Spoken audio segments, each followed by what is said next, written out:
Today, we're going to be talking about how the impossible can happen. So, I want you to think about what happens when you set a goal. Immediately, your brain's like, this isn't going to happen. That's impossible. We can't do this. And then all this doubt and fear comes up.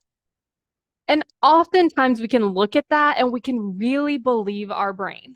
We could be like, yeah, you know what? This actually might not happen. This couldn't happen. This is impossible. And then we just kind of agree with it.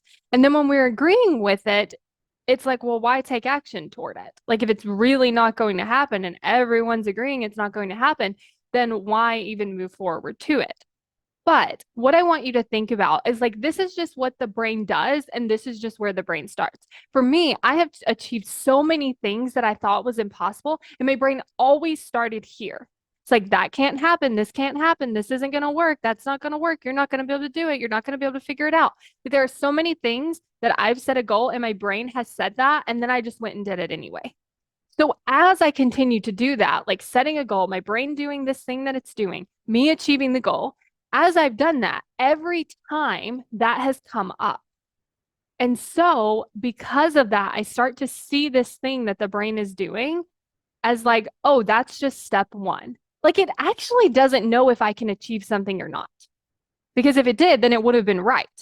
But when it's doing that, it's often wrong. Like it tells me that I can't do this, and then I just go do it. And then it tells me this again, and then I just go do it. And so as that started happening, I started believing this so much less. It's like it actually has no idea if it's going to work or not, if you can actually achieve it, if you're going to be able to do it. All it's doing is just trying to keep you from taking action. So it's like looking at what's happening, the doubt, the fear, all the ideas about how it's not going to work and you can't do it. That's not the truth. It's not like the brain's looking out into your future and is like, yep, I seen it. That can't happen.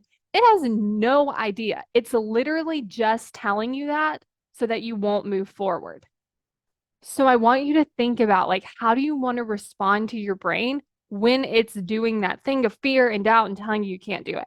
For me, I just kind of like to make a joke where I'm like, oh, you know what? You said that last time and you were wrong. And then you said it again and then you were wrong. So, like, maybe you're probably wrong this time. I do still have that doubt and that fear, but I'm not taking it as seriously. I'm not like, oh, yeah, we really maybe should not do this because it can't happen. I'm like, okay, this is where we start. This is the emotions that come up. This is the process. And so, like, leaning into that instead of being like, yeah, well, I guess I can't do it. So I might as well stop.